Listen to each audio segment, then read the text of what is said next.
Driver అన్న న్యాయ పోరాటం చేయబోతున్నారు. ఎలాగైతే పెద్దలు, పూజలు, గౌరవనీయులు మన భారతదేశం స్వాతంత్రం కోసం పోరాడి ఎలాగైతే మన అందరికీ స్వాతంత్రం తెచ్చారో అదేవిధంగా మన డ్రైవర్ అన్నలు తన గుర్తింపు కోసం, తన పిల్లల ఎదుగుదల కోసం, తన బాగు కోసం, తను నమ్ముకున్న డ్రైవర్ రంగం కోసం కూడా న్యాయ పోరాటం చేయబోతున్నాం. భారతదేశంలో ఆంధ్రప్రదేశ్లో ఏదో ఒక జిల్లా నుంచన్నా లేకుంటే రాష్ట్రం రాజధానిలో అన్నా న్యాయ పోరాటం చేయబోతున్నాం. ఏ విధంగా చేయబోతున్నారంటే సేమ్ పెద్దలు ఏ విధంగా న్యాయ పోరాటం చేసి మనకి స్వాతంత్రం తెచ్చారో అదే విధంగా డ్రైవర్లం మేము న్యాయ పోరాటం చేయబోతున్నాం. ముఖ్యంగా ఆ పోరాటంలో నేను నిరాహార దీక్ష చేసేకైనా, ఆమరణ నిరాహార దీక్ష చేసేకైనా నేను సిద్ధపడుతున్నాను. నా డ్రైవర్ అన్న గెలిపే నాకు ముఖ్యం. నా డ్రైవర్ అన్న ఎదుగుదలనే నాకు కావాల్సింది. నా డ్రైవర్ అన్న గెలిపే నాకు కావాలి. నా డ్రైవర్ అన్నని సమాజం అంతా గుర్తించాలని ఈ పోరాటంలో నేను కూడా భాగస్వామిని. విషయానికి వస్తే ఎన్నో పార్టీకి చెందిన రాజకీయ నాయకుల ముందర మన సమస్యలు వాళ్ళకి తెలపడం జరిగింది. డ్రైవర్ అన్న ఒక ఇబ్బందులు, డ్రైవర్ అన్న ఒక కష్టాలు, డ్రైవర్ అన్నకి ఏం కావాలి అనే విషయాల్ని అన్ని పార్టీకి చెందిన రాజకీయ నాయకుల ముందు తెలపడం జరిగింది. అలాగే లెటర్ హెడ్ ద్వారా కూడా వాళ్ళకి ఇవ్వడం జరిగింది.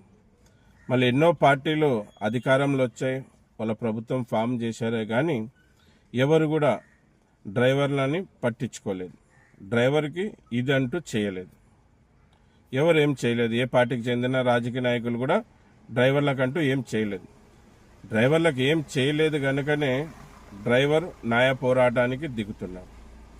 మళ్ళీ ఈ పోరాటం ఒక్క రోజుతో అయిపోయేది కాదు. 100 రోజులు కావచ్చు, 200 రోజులు కావచ్చు, 300 రోజులు కావచ్చు, ఎన్ని రోజులైనా కావచ్చు. ఈసారి డ్రైవర్ ఏ విధంగా పోరాటం చేయబోతున్నాడంటే ఎప్పుడు ఎవరు చూడలేని విధంగా, ఎవరు కూడా ఊహించలేని విధంగా డ్రైవర్ న్యాయ పోరాటం చేయబోతున్నాడు. మళ్ళీ డ్రైవర్లందరూ కూడా ఈ పోరాటానికి సంపూర్ణ మద్దతు తెలపాలి. ప్రతి డ్రైవర్ కోసం ఇది, ఆల్ డ్రైవర్స్ కోసం. మన యూనియన్లంతా పక్క పెట్టి మనమందరం డ్రైవర్ల కోసం పోరాడాలి. మళ్ళీ కేంద్ర రాష్ట్ర ప్రభుత్వాల ముందు ఎన్నోసార్లు మన గోడు చెప్పుకోవడం జరిగింది. కానీ ఎప్పుడు ఎవరు డ్రైవర్లకంటూ మంచి చేసినది లేదు. మళ్ళీ ఎన్నో ధర్నాలు, ఎన్నో రాస్తా రోకోలు, ఎన్నో నిరసన కార్యక్రమాలు చేశాం. అయినా ఈ రాష్ట్ర ప్రభుత్వం కానీ కేంద్ర ప్రభుత్వం కానీ డ్రైవర్లకి దిగొచ్చి న్యాయం చేసిందే లేదు. ఓకే, మనం ధర్నాలు చేస్తున్నామే కానీ, రాస్తా రోకోలు చేస్తున్నామే కానీ, నిరసనలు తెలియజేస్తున్నామే కానీ మనకంటూ న్యాయం దొరకడం లేదు. అందుకే ఎవరిని ఇబ్బంది పెట్టకుండా, ముఖ్యంగా ప్రజలకు ఎటువంటి కష్టం కలిగించకుండా డ్రైవర్లం న్యాయ పోరాటం చేయబోతున్నాం. మళ్ళీ ఎన్నో డిమాండ్స్ అలా ముందు పెడితే ఒక్కటి కేంద్ర ప్రభుత్వం డ్రైవర్ల కోసం ఒక పథకం అయితే తెచ్చింది. అంటే ఒక యాప్ డ్రైవర్లకు అంకితం చేయడం జరిగింది. ప్రైవేట్ యాప్లు హటావో, గవర్నమెంట్ యాప్ లేకావో అని. అంటే ఈ ఓలా, ఊబర్, ర్యాపిడో అనే యాప్ల్ని నిషేధించి ప్రభుత్వమే డ్రైవర్ల కోసం ఒక డ్రైవర్ యాప్ విధానం తీసుకొని వచ్చి డ్రైవర్లకు అంకితం చేయాలని చెప్పడం జరిగింది.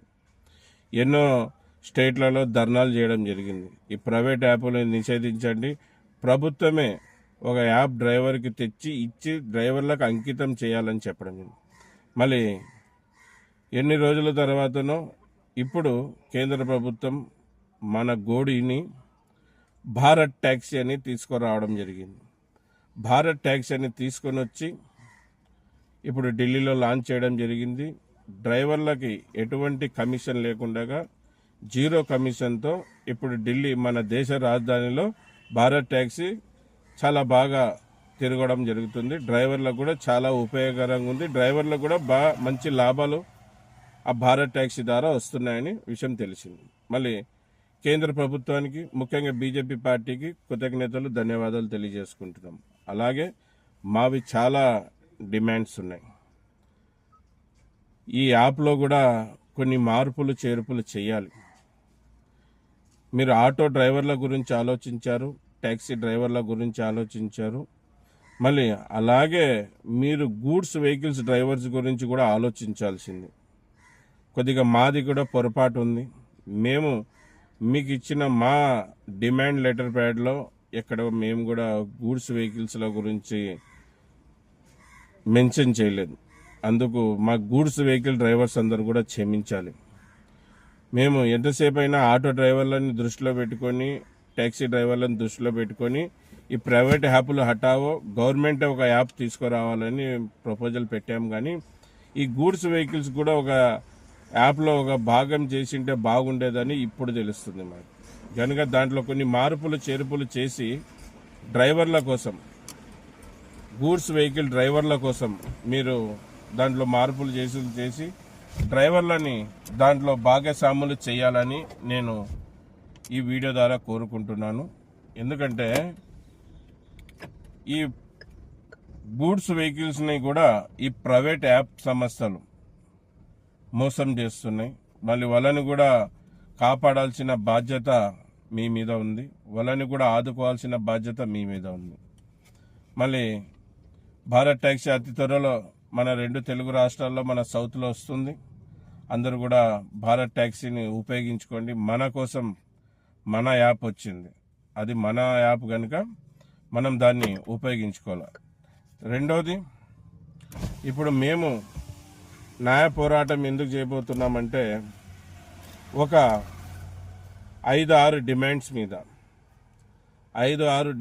మీద మేము న్యాయ పోరాటం చేయబోతున్నాం. మాకు ఈ 5 డిమాండ్స్ ఇస్తేనే మేము దీక్ష కేంద్రం నుంచి లేసొచ్చేది. నిరసన స్థలం నుంచి లేచేది ఎప్పుడంటే ఈ కేంద్ర రాష్ట్ర ప్రభుత్వాలు మాకు ఆ 5 డిమాండ్స్లో ఇస్తేనే మనం లేచి రావాలి. మొదటిది, ఈ భూమిపైన డ్రైవర్ అనేక రూపాలలో ప్రజలకు, రాజకీయ నాయకులకు, అధికారులకు, ప్రతి ఒక్కరికి సేవలు అందిస్తున్నాడు. ఈ కేంద్ర రాష్ట్ర ప్రభుత్వాలకి ఆదాయం కూడా తెస్తుంది. అటువంటి డ్రైవర్ని గుర్తించి అతనికంటూ ప్రత్యేకంగా ఒక రోజు, అంటే డ్రైవర్స్ డే ఇవ్వాలి. రెండవ డిమాండ్, డ్రైవర్ వెల్ఫేర్ బోర్డు ఇవ్వాలి డ్రైవర్లకు. మూడో డిమాండ్, డ్రైవర్ ఆయోగ్ ఇవ్వాలి. నాలుగో డిమాండ్, లైసెన్స్ ఆధారంగా బతికే డ్రైవర్లు ప్రమాదవశాత్తు చనిపోతే తన కుటుంబానికి కేంద్ర ప్రభుత్వం, రాష్ట్ర ప్రభుత్వం కలిసి 20 లక్షల రూపాయలు ఇవ్వాలి. వాళ్ళ కుటుంబంలో ఒకరికి, చదువుకున్న వాళ్ళకి ఉద్యోగం కల్పించాలి. అలాగే డ్రైవర్ ఒక పార్థిక దేహం ఎక్కడైనా యాక్సిడెంట్ అయి చనిపోతే డ్రైవర్ ఒక పార్థిక దేహం తన కుటుంబానికి చేర్చే బాధ్యత, ఆ ఖర్చు బాధ్యత ఏ రాష్ట్రంలో ఉంటే ఆ రాష్ట్ర ప్రభుత్వాందే. పూర్తి వాళ్ళే బాధ్యత తీసుకొని ఆ పార్థివ దేహాన్ని వాళ్ళ కుటుంబానికి అందచేయాలి. అలాగే డ్రైవర్లకు ఊరికి, సిటీకి దగ్గరలో స్థలము, అలాగే ఆ స్థలంలో ఇండ్లు కట్టించి ఒక డ్రైవర్ కాలనీ ఏర్పాటు చేయాలి. ఇదే మా 5 డిమాండ్స్. మళ్ళీ ఈ డిమాండ్స్ ఇచ్చేంతవరకు మేము డ్రైవర్ల న్యాయ పోరాటం చేస్తూనే ఉంటాం. ఈసారి చాలా భిన్నంగా న్యాయ పోరాటం చేయబోతున్నాం. భిన్నంగా అంటే ఎప్పుడు ఒకరోజు, 2 రోజులు, లేకపోతే 3 రోజులు నిరసన తెలియజేసే వాళ్ళం. ఇప్పుడు ఇంకా నిరసన కూర్చుంటే అక్కడి నుంచి లేసి వచ్చేది మీరు ఈ 5 డిమాండ్స్ ఇస్తేనే. ముందుగా నిరాహార దీక్ష కొన్ని రోజులు చేస్తాం. తర్వాత ఆమరణ నిరాహార దీక్ష చేసేకి నేను సిద్ధంగా ఉన్నాను. నేను ఆమరణ నిరాహార దీక్ష చేస్తాను. అక్కడ చనిపోతేనే కానీ దీక్ష కేంద్రంలో మీరు డిమాండ్స్ ఒప్పుకొని ఇవ్వకపోతే లేచి వచ్చే పరిస్థితే లేదు. ఖచ్చితంగా మా డ్రైవర్స్వి 5 డిమాండ్స్ మీరు ఇస్తేనే అక్కడి నుంచి లేచి వచ్చేది. లేకపోతే న్యాయ పోరాటం ఎన్ని రోజులైనా కానీ, ఎన్ని నెలలైనా కానీ, ఎన్ని సంవత్సరాలైనా కానీ అక్కడి నుంచి లేచేదే లేదు. అక్కడే ఉంటాం. మాకు న్యాయం దొరికేంత వరకు అక్కడే ఉంటాం. ఈసారి తాడో పేడో తేల్చుకోవడానికే మేము సిద్ధపడుతున్నాం. మేమేమి ఈ రాజకీయ నాయకుల బంగ్లాలు, ఆస్తులు, వాళ్ళ సంపాదనలో వాటలు అడగడం లే. న్యాయబద్ధంగా మాకు కావాల్సింది, మాకు రావాల్సింది మాత్రమే అడుగుతున్నాం. మళ్ళీ వాళ్ళు ఇవ్వాలి. ఇచ్చేంతవరకు మా పోరాటం ఉంటుంది.